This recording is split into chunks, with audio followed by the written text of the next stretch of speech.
Thank you very much for joining us. I'm Steve Clemens. I direct the foreign policy programs here at the New America Foundation. And I'm really grateful that all of you joined us today because I know none of you got the email announcing this before about 6:30 p.m. last night. Some of you just this morning.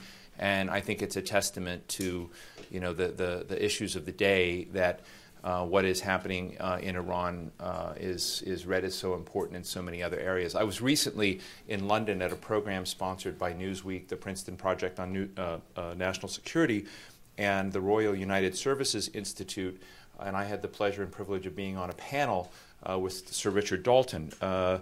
Richard Dalton is the former British ambassador to the Islamic Republic of Iran from 2002 to 2006. He currently works as the Chatham House in London, which we all know well as an associate fellow for Middle East and North African program.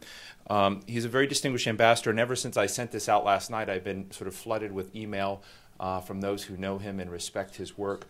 We had an outstanding discussion in London over Iran's direction right now in these convulsive, interesting, challenging times. Many of you will know, and I'll say this for those online, that if you, many people are watching on the Washington Note and also the New America Foundation site live right now with us, that New America Foundation itself, who has quite a bit of talent both on nuclear nonproliferation questions, geostrategic issues, and Iran, is deeply divided. In fact, we had a fascinating panel just last week with Flint Leverett, who's been out there with what I call the sort of crack cocaine of realism approach to discussing these issues. Myself, Nader Moussavezadeh, who's at the International Institute for Strategic Studies and has been writing quite a bit in the Washington Post. Ken Ballin of Terror Free Tomorrow, and who partnered with our deputy in our foreign policy programs, Patrick Doherty, in overseeing an important poll that we did in May that showed this, and Afshin Malavi, who I would say is more on the progressive wing of this. I'm always sort of dead in the middle, but it's been an interesting debate, and I think it's important for us to talk with people who have real-world, real-time experience. I noticed, and I put on my blog a picture of Ambassador Dalton with a then, in 2004, Iran's top nuclear negotiator at a point when Iran had agreed at that point to suspend its enrichment activities. So I correlate our success in nuclear activities with Iran with Richard Dalton's presence, and that everything went to hell in the handbasket when he left the country. So with that, please give a warm round of applause and welcome to Sir Richard Dalton.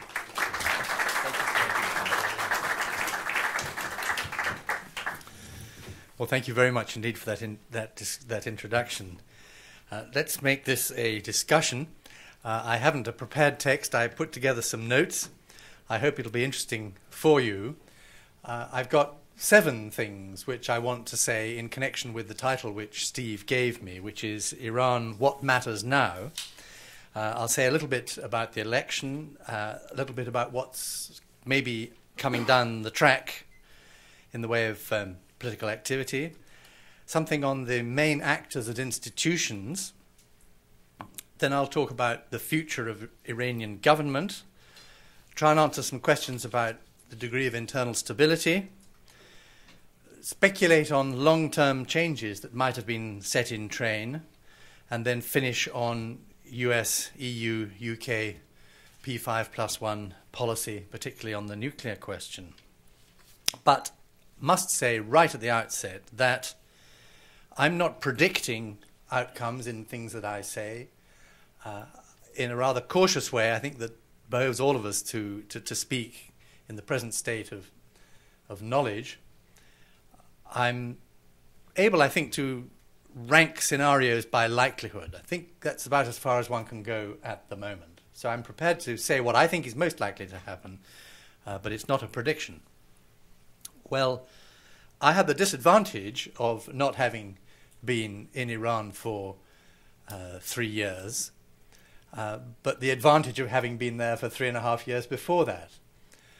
Steve's right that it did go seriously wrong between the UK and Iran after I left, but I think the trajectory was downward during my time there, and that's a reflection of how hard it is for any country to make progress on its bilateral questions, let alone the difficult multilateral issues with Iran. Right, let's begin about the election. My view is that it was severely distorted, if not stolen. We're never going to reach closure on interpreting the figures. I commend to you the analysis done by my colleagues at St Andrews University, published by Chatham House, showing how it's possible to point up such massive anomalies that one can't say that it was a fair election. But my chief confirmation of such work would be that that is what so many in Iran think, including so many mainstream Islamic Republic of Iran supporting politicians. If those who want to see the Islamic Republic of Iran thrive put their political futures on the line behind the call that the elections should be annulled and put forward reasons for that, then something very, very serious has happened. So why did they do it? Well, I think they wanted to enhance the power of Ahmadinejad and the faction that supports him, and above all of the Supreme Leader. The Supreme Leader was the big winner in 2005 from the defeat of Rafsanjani. I think they were aware that they were not strong in terms of popularity. Those polls that emerged at the last stages of the election campaign and the way people began making up their minds about how to vote in the last few days of the election campaign. And that's how it always happens in my experience, parliamentary and presidential elections, albeit not a very long one. But that's how I see Iranian voters moving at the very last minute in a consistent way. Anyway, I think that spooked them severely, and they decided that rather than hope to win with a fair election or a small majority, assisted, as in the case of the 2005 win, they had to make it big. And that was because they want to have a clear run at achieving what they haven't achieved in the first Ahmadinejad term, namely consolidating the power of the revised view of Iranian conservatism, the principalist view associated with Ahmadinejad and the religious theorists and the political activists and the military supporters around them. They wanted more time very badly. They wanted to show that they could achieve a result which was equal to or in excess of the landslide achieved by Khatami in 1997 and 2001. So far, so familiar. What now? Well, clearly the crisis has got some way to go. We don't know when the dust will settle. The announcement of the final certification of the election by the Guardian Council is clearly going to be a very tense moment. In spite of the repression of demonstrations in the last few days, I would expect people to be on the streets again.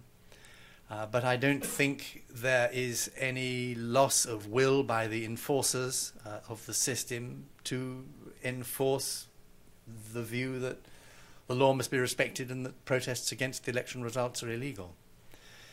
So I think the dust will settle in the course of the next few weeks. I think the equation of protesters versus repression is very much weighted for repression. And here I get, I think, into more controversial territory, and I very much welcome your views. As I read the disputes among the leadership factions, the people who want a change to the result of the elections are not going to have the stomach for continuing the fight for very long. Why do I say that? Because Iranian society, although deeply split and with a major group of people who feel they've been severely robbed, and an even larger group of people very dissatisfied, both with the development of the Islamic Republic and the outcome of Ahmadinejad's policies, the institutions which make up power, the spectrum of bodies from civil society through to the military, have not declared for change. They've been hedging their bets on the whole. They've been waiting to see which side would emerge. And it looks to me as though the people who are working behind the scenes for some sort of deal haven't got the weight of Iranian power institutions behind them. One can speculate about whether there are divisions between the different tendencies that might be within the military. One can say, well, in certain circumstances, the bazaar might come out. One can say that institutions like universities are clearly riven with difficulties, but we just have not got the kind of coalition which produced the sustained campaign for change in 1978 and finally 1979. So the Islamic Republic of Iran is not unraveling. The actors and institutions, well, I'm going to go through this rather long list, and the point is there are many more questions than there are answers. The effect of the limits on reporting has been to confine analysis to electronic media and a few contacts. People are not getting out into the regions, and it's very, very hard to judge what's going on behind the scenes. Starting with the clerics, how many will actually stand against the supreme leader if the election, as we expect, is certified by the Guardian Council? I think few will.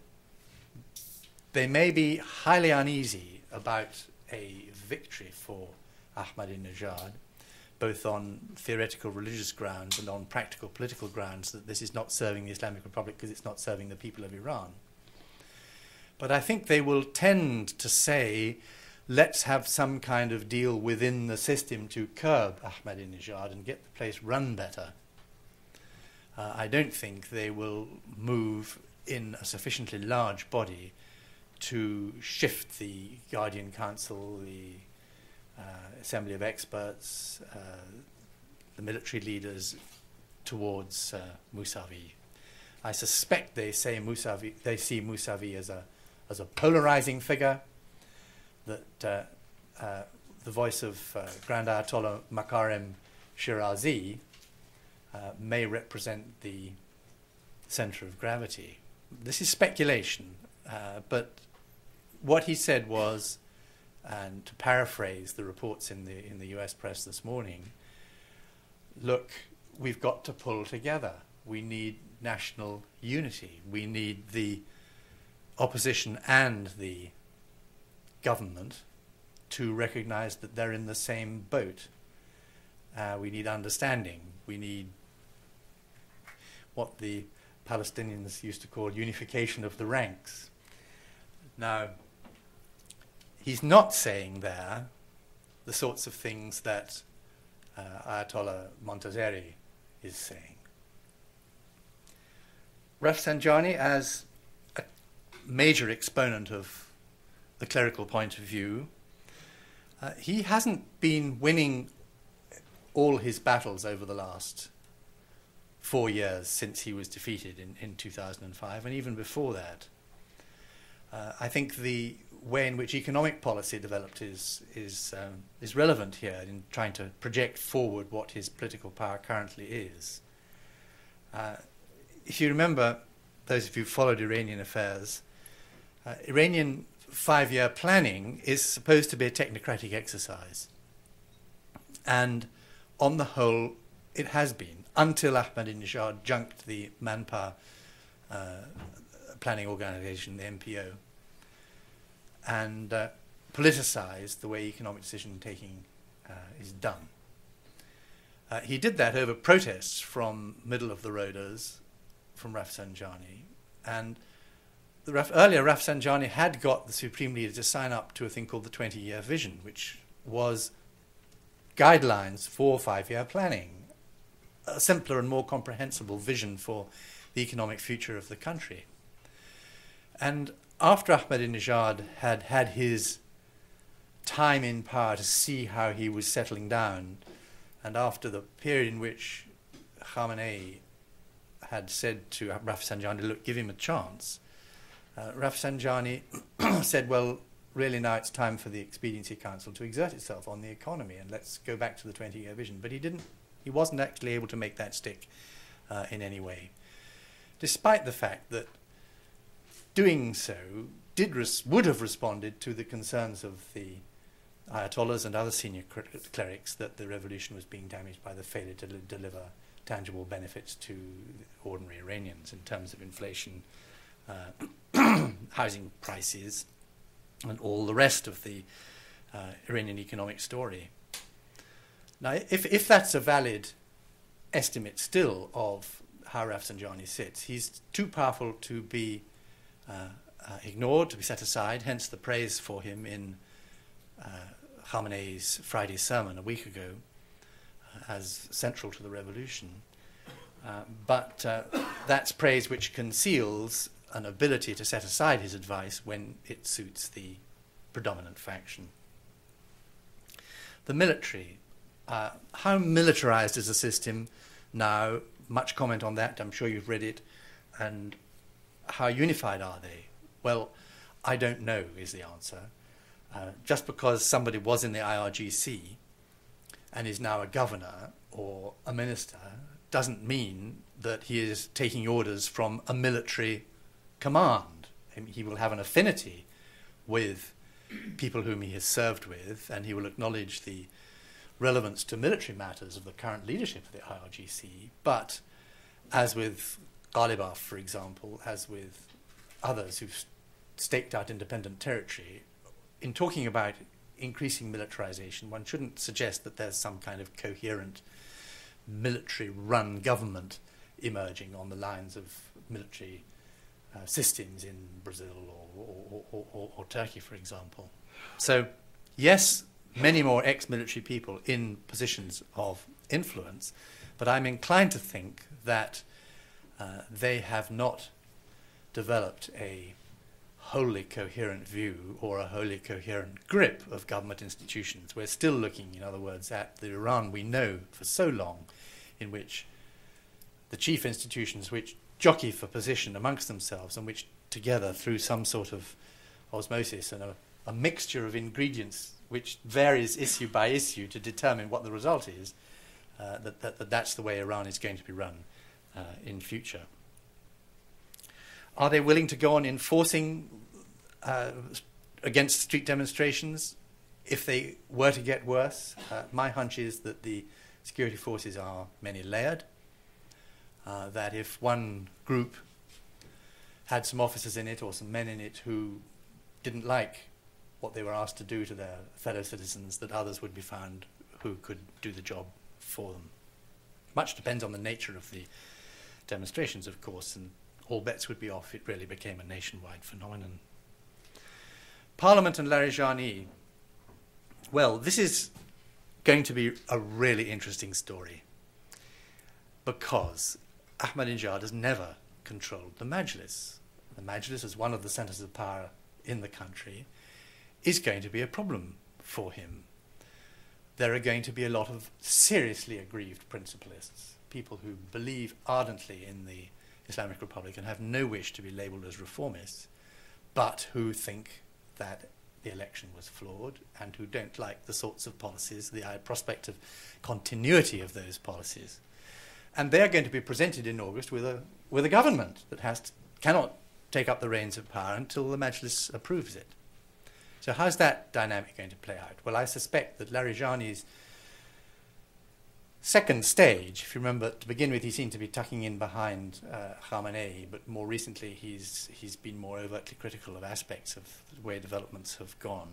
I suspect it relates to the fact that he's got to lead an institution which is not going to be a pushover for Ahmadinejad's new government in any way. So watch this space. The Supreme Leader as leader or follower, again a controversy which we've seen in speculation. I think it's still very much the case that he's leader. I think his power has been consolidated and has not been diminished. I mean, we don't often get a full glimpse of how the leader's position actually works in the Iranian system. I mean, there is excellent scholarly work on it, but we're so rooted in our own idea of how governments work that the compartmentalization of Iranian official life and public affairs doesn't always get picked up. I mean, the fact that 40% of the economy is in the hands of Boneyard, who aren't under the control of the economic institutions of the country, who can support the supreme leaders' causes if they are so minded, and who in many ways are a law unto themselves, doesn't often get reflected in the debate. So in thinking about the supreme leader's power, one has to recognize that the three components of any system's authority, the control of appointments, the control of guns, and the control of money, there's still massive resources available for the supreme leader. The parties, as you know, in the revolution, it was a key part of the coalition that there were organized political movements who threw in their lot with those who wanted to get rid of the Shah. Well, we're nowhere near that situation. We've got ad hoc coalitions formed for the purposes of winning elections, groups which themselves don't always agree amongst themselves. We've got a title and a name and an organization, but are not nationwide political parties, and can sometimes find it hard to fix on policy. So there's an assemblage of them that stand behind the Mousavis, the Kharubis, and their formal position is going to remain, I think, that they don't want to back down, but they haven't got the weight in Iranian society to give that much practical effect, as I see it at the moment. I mean, the fact that Rezai has withdrawn his complaints to the Guardian Council about the conduct of the elections, I think that's in today's paper. Correct me if I'm wrong on that, but I think that's emblematic of the kinds of pressures that can be brought to bear. I mean, he had a moment of being a very strong and independent figure in rhetoric, but it seems that he's thrown in the towel. Business, the bazaar, having not been in Iran, I don't know what's going on. There was this talk about a possible strike, but it seems to have been solely rumour. I mean, we do have to aim off for rumour in this situation to a considerable degree. My hunch is that they think that their chances of continuing to make a profit lie in keeping their heads down on the political controversy at the moment. Maybe they're doing things behind the scenes, in which case it would be very much on the lines that they've been calling for during the Ahmadinejad period. More sensible economic management, please. But I don't think they're going to be quick to join a movement which is about fundamental change.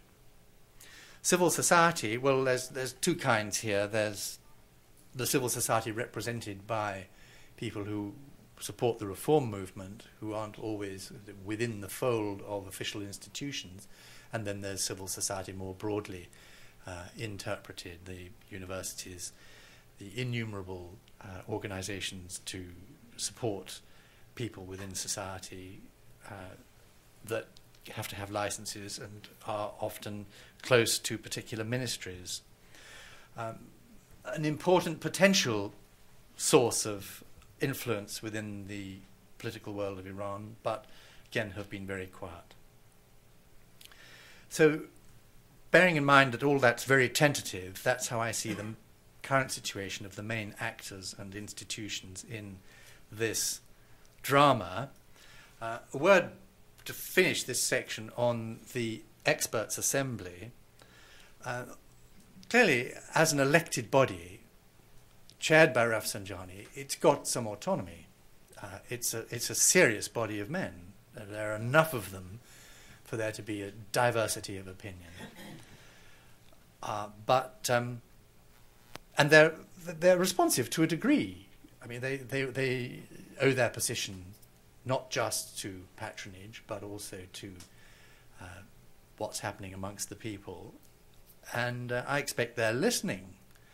But I doubt whether, as yet, they're listening to the degree that they want to lead a movement to correct the leader's course, let alone unseat him. correct, maybe, but if so, it'll be behind the scenes and we won't probably ever hear about it. It'll emerge in a way which reflects debate within their ranks, but is not seen as a formal move by them.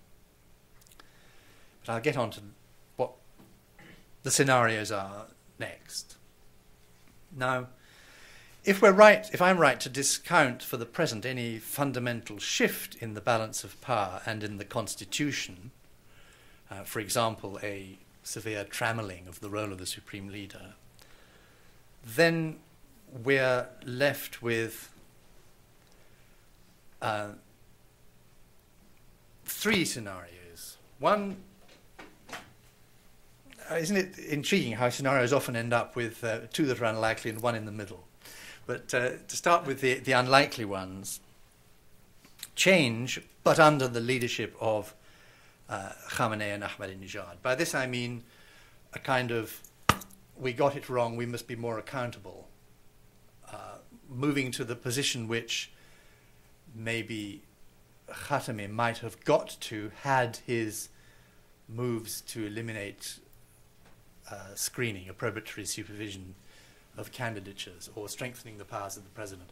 In other words, a fundamental reform to the system, but basically keeping power where it is. Is that possible? Are people going to draw lessons from the crises at the upper reaches of the Islamic Republic that things can't go on as before? That's what I call the change scenario. I think it's unlikely, because I think they think they're winning. At the opposite end, continuity. This is the scenario under which no lessons are learned, we were right, clean election, rioters were hooligans, foreign-inspired, BBC and Voice of America were behind it, God's hand, miracle, we repelled American foreign policy and gained from it, nuclear, full steam ahead and damn the torpedoes. This, I think, is distinctly possible. It would be in character of the current leadership of the Islamic Republic. It would be in character of Ahmadinejad, if he should be confirmed as president. But it has a problem with it, which is that everybody will know that, to quote Shirazi again, under the ash there's still fire. I mean, in his prescription, a sort of outbreak of closing of ranks and mutual understanding eliminates the fire, because the people will see that actually there's a united course available and the ship moves on serenely. But I don't think people will believe that that has happened or is possible because of the scale of the earthquake. So under the continuity scenario, a lot of people, particularly the clerics, would be saying, well, hold on a minute. Is this going to work? There was a lot of very respectable people who said that our foreign policy is Holocaust denial, inflation, handing out money in left, right and centre. That's not going to work. We've got a spending crisis coming up. For heaven's sake, both our current expenditure on government, tax versus budget expenditure, and our balance of payments is going to be severely tested later in this year unless the oil price picks up very substantially, which it might do because world economic recovery looking not so far off, but it's a risk. So anyway, for a variety of reasons, I think that continuity is distinctly possible, but less likely than the middle scenario, which I call adjustment. Under this one, we get Ahmadinejad's policies, but we get a recognition, tacit, that they are weaker domestically than they were because they've taken a hit on both legitimacy and authority. The outside world is just the same, if not worse, because of the defeat of Hezbollah in Lebanon, the appeal and attractiveness of President Obama's policies, and all sorts of factors which you could adduce if you were in Iranian foreign policy and security parlance a realist. So the question would be, will the leadership be sufficiently convinced that that long-standing school of realism in foreign policy and security policy is now indicated? And secondly, will they be genuinely concerned to move in a more Rafsanjani-like direction, a more conventional economist's prescription for how to handle the Iranian economy? And I think there's a good chance that they will, because it coincides with this sense that there is still fire behind the ash, and we've got to do something about that for the sake of all our futures. Now, those who've got a longer experience with the Islamic Republic than I know that there have been other occasions in major crises when the Islamic Republic has found an internal compromise to deal with the clash between the different factions. So to suggest that this adjustment scenario is possible is consistent with one set of Iranian precedents. The big flaw in it, of course, is that it doesn't fit with the Supreme Leader's consistent concern that compromise equals evincing weakness and therefore should be rejected. So we could debate whether that part of his makeup, and which coincides with much in Ahmadinejad too, might dominate the more hopeful scenario with respect to adjustment. So, there we go. Stability. I think I've said enough about that. I don't think I need to say more. Long-term changes set in train.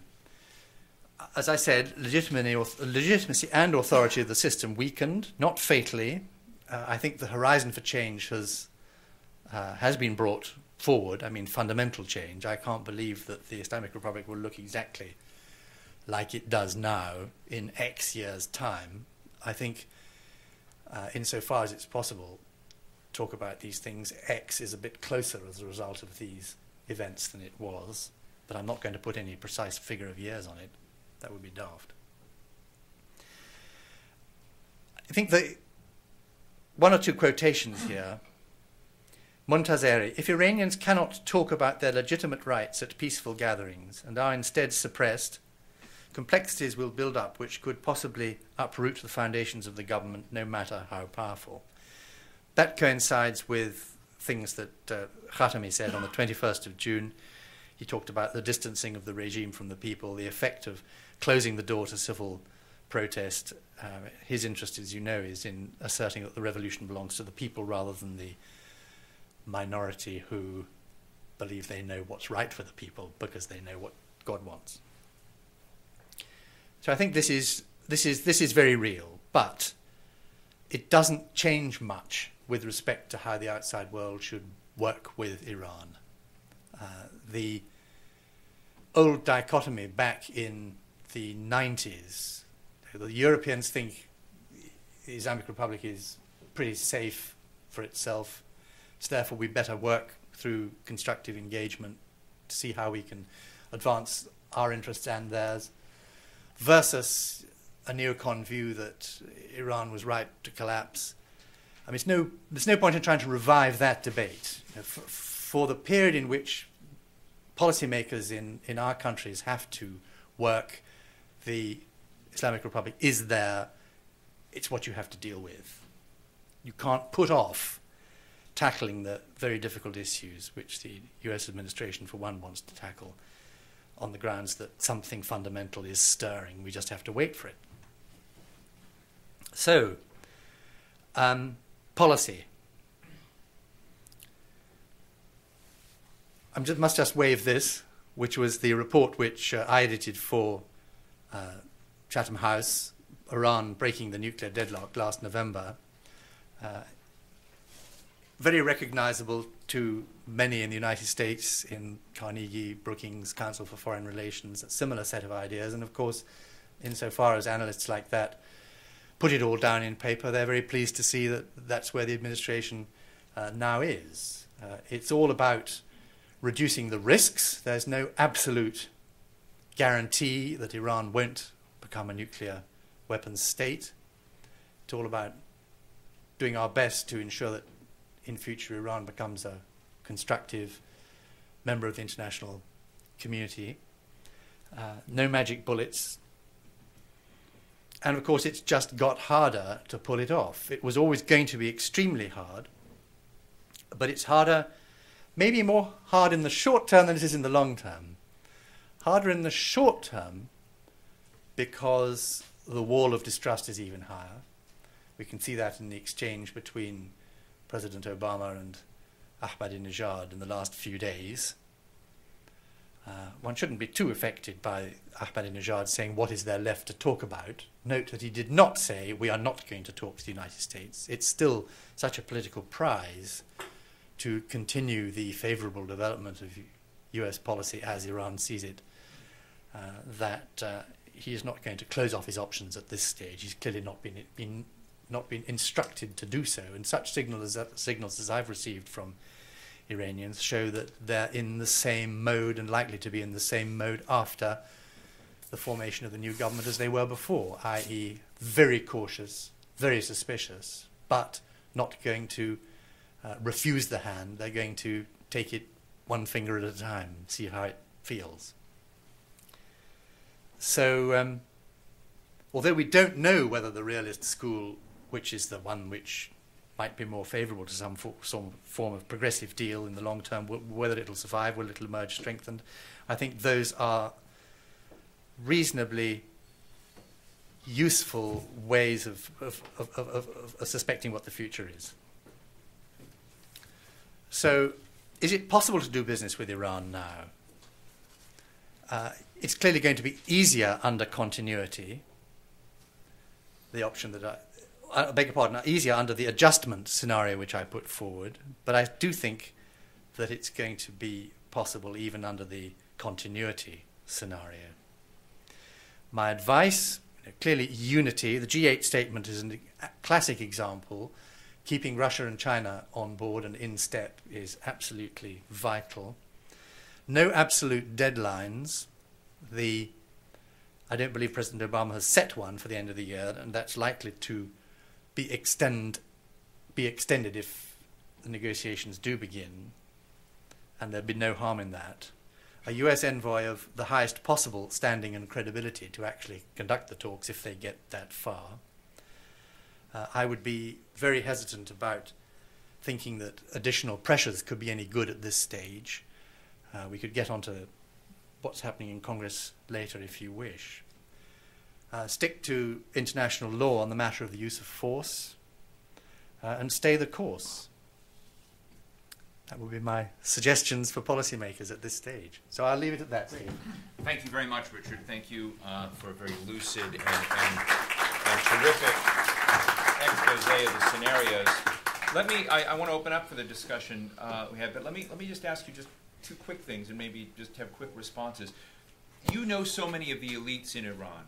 And one question you have is, can a Rafsanjani and Mousavi ever sit in a room with Khamenei and Ahmadinejad again? And if they can sit in a room together again, what will be required? Because there is a dimension to this that's very much visible in the street and certainly there.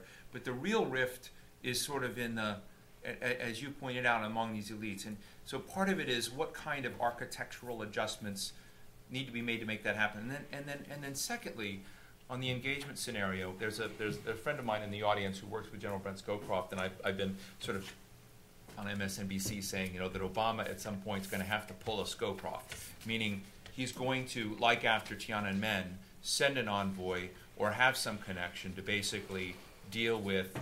Is this not on? Thank you. Can we make sure these are on? This is still not on. Okay. Can we get a?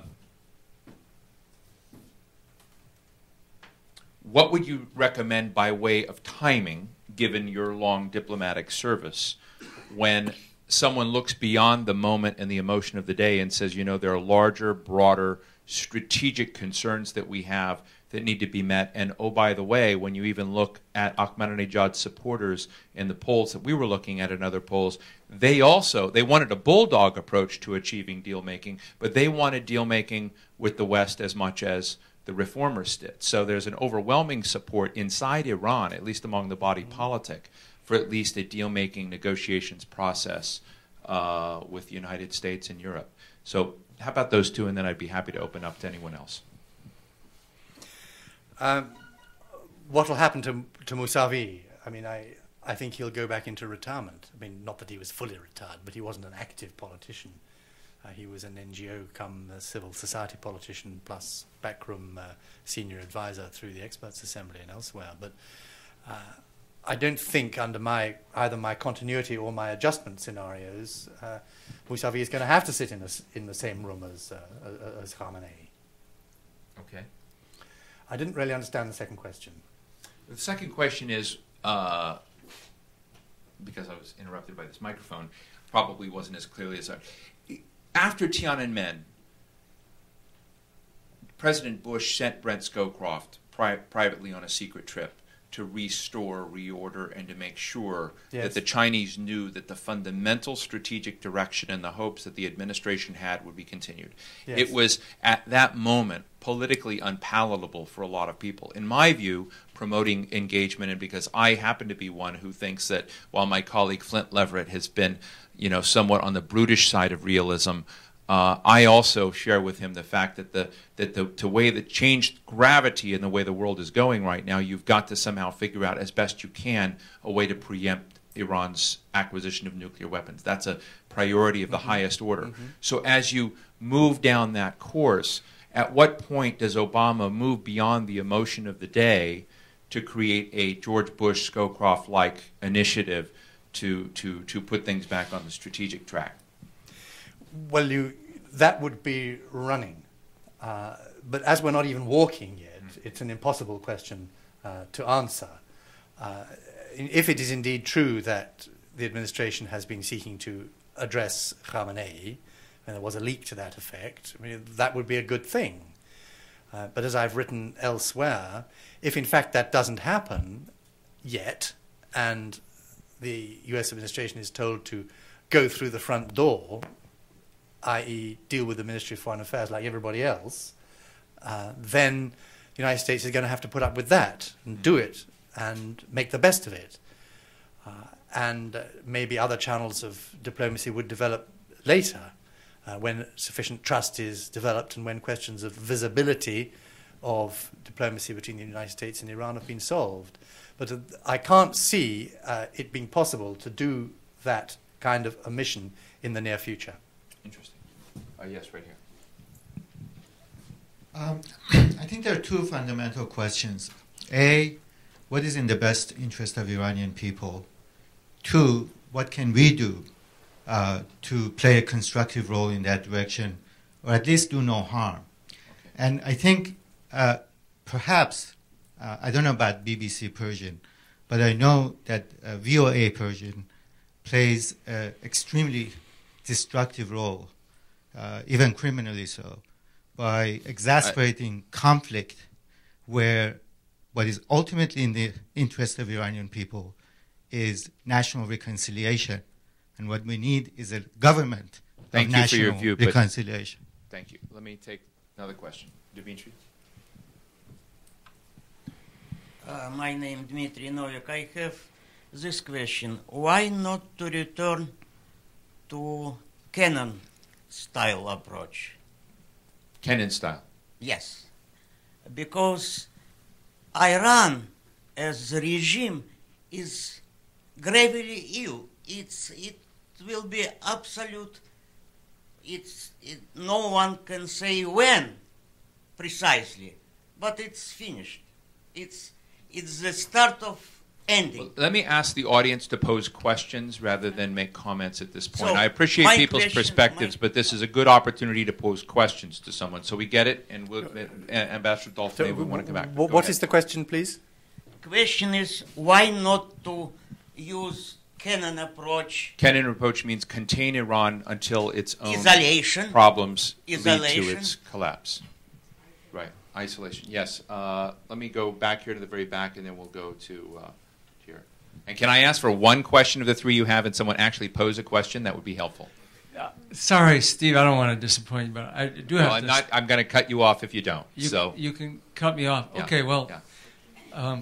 Today's not a day for grandstanding. Well, so, okay. yeah. I'm just going to ask him then, why would anybody believe that this election was stolen when there's been no evidence of that? And you can see my piece on WashingtonPost.com today if you want to see the details of that. Thanks. Okay, great. So, right here. And then I'll give you a moment to respond en masse. Last Friday, the Supreme Leader drew a distinction between the United States and Britain and singled out Britain as playing a much more pernicious role than the U.S.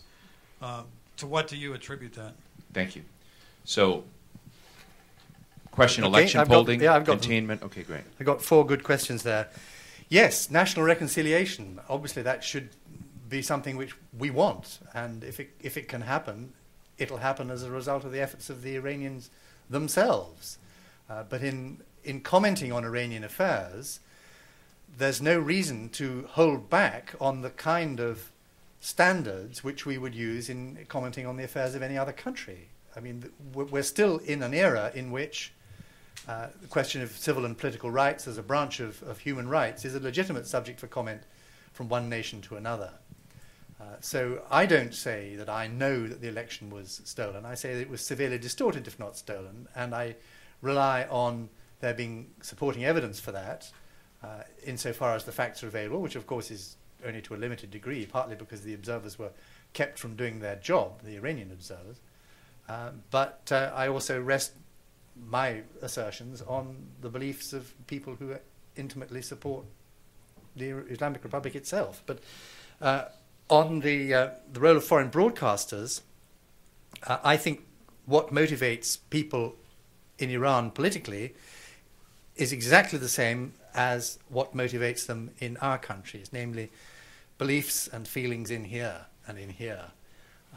Their own situation, their own experience. They get information from a huge variety of sources. They look at IRIB, they talk to each other, they get some from BBC Persian now, some from VOA, some from radio stations, and they put it all together and make up their own minds about the action they're going to take. The idea that Iranians are somehow automata and that a stimulus directed from London or Washington produces an effect in Iran is absolute rubbish. But I'll take the question about why the UK is being singled out. We are always singled out. We are handy for the Iranian elites to blame because of our mixture of benign and malign involvement in Iranian affairs in the past. And the belief in the manipulative ability of the British, either manipulating Iranian affairs directly or manipulating the United States, is wholly irrational, but is a significant factor and is occasionally picked up by the leadership when it's convenient for them. I mean, the chief reason is that they had to show their own supporters, who they were telling to go out in the streets and repress demonstrations, they had to show them that something was being done about the complaints of a foreign hand at work, put forward by the leader in his Friday sermons and by Ahmadinejad and others. You know, are they really going to announce to the world that foreigners are doing this and then proceed to sit on their hands? I mean, what invariably happens in Iran when a claim is made that the foreigners are active is that the supporters of the government then say, well, why aren't you doing something about it? Let's impeach a minister.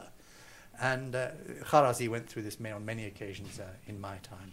So I think what has particularly got under their skin is BBC Persian. And when Gordon Brown made his announcement calling for the expelling 2 Iranian diplomats in exchange for Iran having expelled 2 British diplomats, what was interesting is how strong a statement he said that we believe in engagement. We're very disappointed in this. But, I mean, he outlined a policy that Britain wants to continue to remain engaged with Iran and didn't see the distance. It was an interesting statement. I don't know if you read that. I was impressed. Yeah. They always were acutely sensitive about things which British politicians and Britain said and did. For example, there was one occasion, I won't keep this long, there was one occasion when in Parliament Tony Blair was asked about the anniversary celebrations of the dormitory riots in 2003. What will you support, please, Prime Minister, the young men and women who are demonstrating in the streets of Iran? Now, he could see the trap, so he didn't say, yes, I support them. He said, UK and I support people across the world who stand up for their rights. That immediately followed by a summons to me to explain this dastardly interference in Iranian affairs. Bob Dreyfus with Rolling Stone and Mother Jones.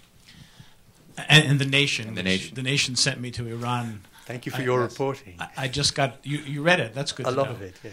I just got back from 2 weeks there, and I actually have questions, Steve. Great. Unlike a lot of the people I spoke to there that I would consider to be Iranian insiders, people like Sadek Harazi and many, many others, said almost universally that both Khamenei and Ahmadinejad want a deal with the United States.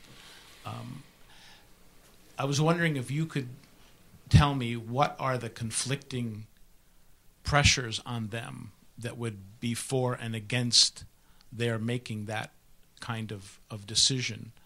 And in particular, what a lot of people said to me as a drag on it was that the Revolutionary Guard has a huge economic interest in preserving the sanctions because they're so involved in smuggling and other kinds of economic activities that depend on precisely those sanctions remaining in place. Yeah. So anyway, that's my question: is what are the pressures that operating on these two leaders, assuming that in tandem they're going to? Yeah. One anxiety about the effects of compromises, the cycle, pressure, problems to solve, solution being compromised, compromise equals weakness, result more pressure, more problems. I think this is deep-rooted fear, and that's why they want the US to be the first to move to create confidence in US intentions. They've got something to show up front that this process isn't going to lead to such a destructive cycle for the Islamic Republic. It's got some tangible advance benefit up front. Secondly, leadership of the Islamic world.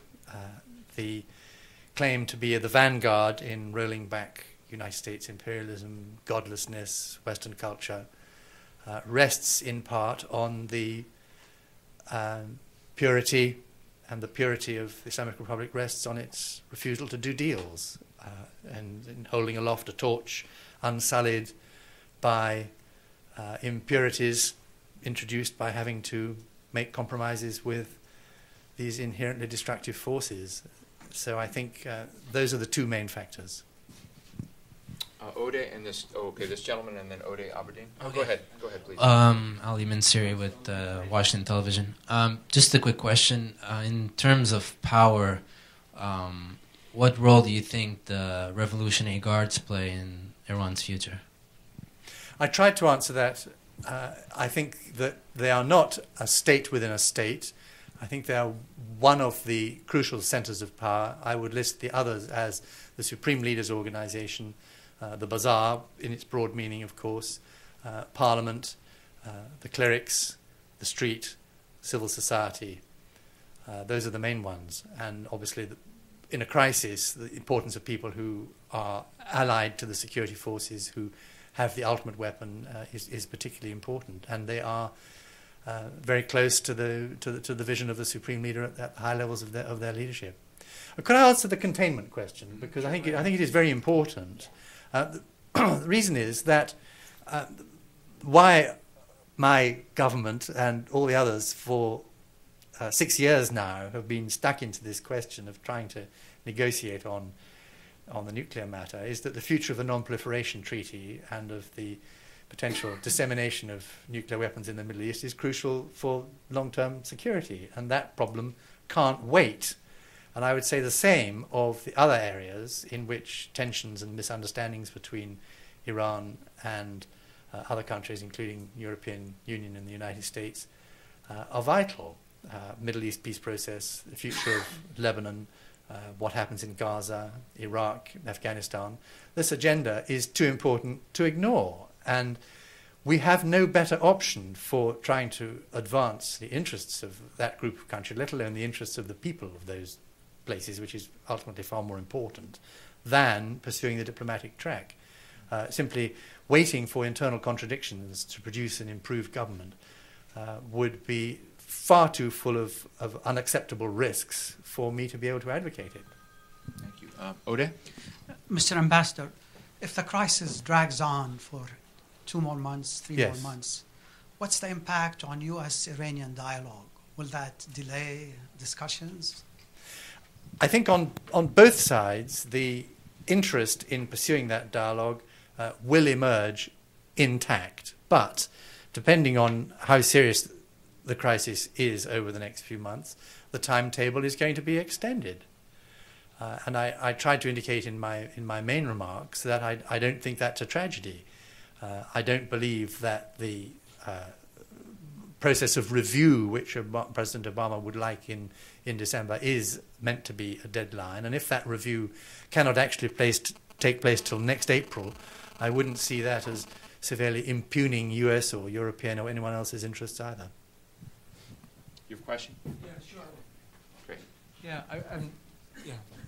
If you could just tell me how you could steal an election that was won by 11 million votes when there were 700,000 people participating in the electoral process, including tens of thousands of observers from the candidates, without leaving some kind of a trail of evidence. Thank you.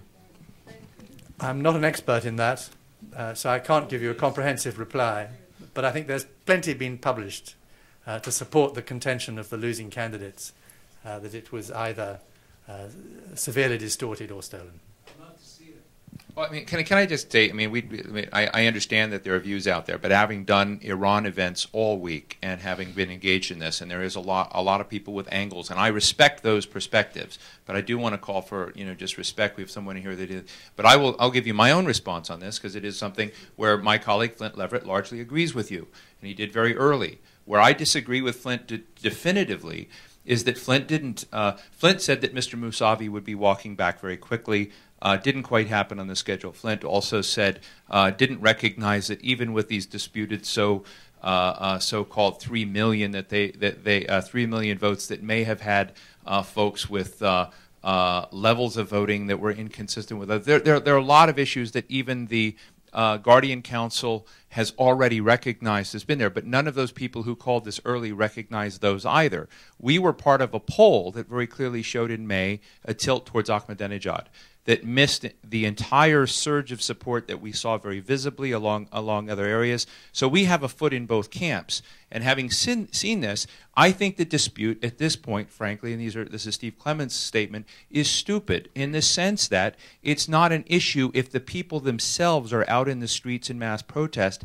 They have a domestic crisis where they've not been able to sell to their own people. And it's not my job, my polling-obsessed partner, Patrick Doherty, who's out there, who's been out in CNN and many Washington Post and others with this. The question is the public themselves doesn't buy it for whatever reason, even if it was fully legitimate and it was fine. So I just want to put that on the table with others who've been trying to make the same angle. I don't buy the results, but I respect that you do. But that's not the issue today. The issue today is what comes next and what matters in terms of the regime either consolidating this. And let me just bring this back to a question to Sir Richard Dalton. This question of external effect, I was very intrigued that Barack Obama said we're sending our ambassador back to Syria. What great timing, to some extent, because if you do look at Iran as somewhat of a diminished Iran, one with clients and patrons throughout the Middle East that have been frustrating Arab Sunni regimes with the meddling they've done, does this affect the ability of a Hamas, a Hezbollah, other derivative of Muslim Brotherhood, fellow travelers who've been somewhat degree of clients of Iran or Syria, to encourage them to diversify their portfolios, to maybe change and have some plasticity in the way they're looking at their situation? Does this create an opportunity for the United States, for the UK, for the West, the Quartet, to move on things that might have otherwise been too rigidly fixed because everyone saw Iran on the rise, as opposed to Iran that just got kneecapped by its own people? I don't think it affects the capacity of Iran to channel moral support and financial support to its clients. Its clients often take their advice, but often don't. And I don't think Iran has been weakened to the point where, without a serious quid pro quo, it's going to unilaterally change its policies in those territories. Interesting. Bob, let me go to someone this gentleman right here. Yeah. Hello. Actually, I wanted to kind of step back out of Iran's box and look at the regimes who actually were one-trick pony and just stayed in defiance, and their whole existence dependent on defiance. So politically, how the George Bush's stance and making that famous comment about axis of evil polarized Iranians who were looking for to build a bridge and the dialogue of civilization versus the hardliners. And yet, every event in the last 30 years taught us that how lucky this government was, the Iran war, how it united all Iranians under the Islamic Republic flag and helped them, consolidate all the power and unity of the nations. And the nuclear issue is actually doing, it really, I think it's less relevant that how that impacts their, their ownership of a nuclear atomic, but the ability of their nation become united under that flag, that desire to have nuclear technology. So it unites all the people. Okay, so the question is about defiance. We got it. Thank you. Yeah. Yes, defiance, as I said, is close to the heart of many in the top leadership. But they temper defiance with a desire to get out of difficult situations and a desire to maximize self-interest. So it doesn't always win out. And my contention is that the balance is going to be much the same between those when we come out of this crisis as it was when we went into it. I'll take one more question. Yes, right here, this gentleman. Let me ask you to evaluate four diplomatic scenarios that might play out over the next several months on the nuclear issue, and ask you to evaluate both likelihood and consequences. The first would be the military preemption strategy of something, whether Israel, whether some combination of states, whether the United States actually trying to eliminate the development. We've got military preemption, yeah. Okay, so preemption is one. Second is prolonged negotiation that results in no immediate outcome, but seems at least to stretch the process out. Okay. Third would be the development of a nuclear capacity with primarily focus on peaceful power generation, always with the possibility of leakage to weaponization. Fourth would be Japan-like, right? And four would be the full weaponization, the actual building of a weapon and testing of a weapon, acquisition of a nuclear capability, Pakistan or India-like, perhaps. Okay. Military preemption is always possible if a serious threat emerges. But given the problematic nature of a military intervention by anybody, which has been so well commented about, and the divided councils in Israel itself, and the clear wish of the United States to protect its own interests, I think it will only be used if there is no alternative course, and above all, if the threat is really real. At the moment, it's not really real because of, one, the nature of Iran's nuclear activities, and two, the nature of Iranian foreign policy. I don't believe that Iran is a kind of sprawling octopus which is completely undeterrable or completely self-interested. It's a much more sophisticated operation than that, to do with the security of the homeland itself. That's the main motivator. Prolonged negotiations, distinctly possible. I mean, the chances of pulling off a deal must be even or less than even, because we don't know whether Iran will do with the United States exactly what it did with the European Union, which is refuse to budge on any of the four issues which we were discussing with them: human rights, weapons of mass destruction, anti-terrorism, the Middle East peace process, or whether they will be prepared to acknowledge that something can give in return for benefits which the United States, which brings me to the fact that we don't know what benefits the United States might be prepared to offer. We don't know the shape of the progressive deal which might emerge, and there's going to be problems in the US Congress and with US opinion, which has not been prepared one iota for the future lines of a progressive deal. Possibly that's quite right, because as I said, we're not even walking yet, let alone running.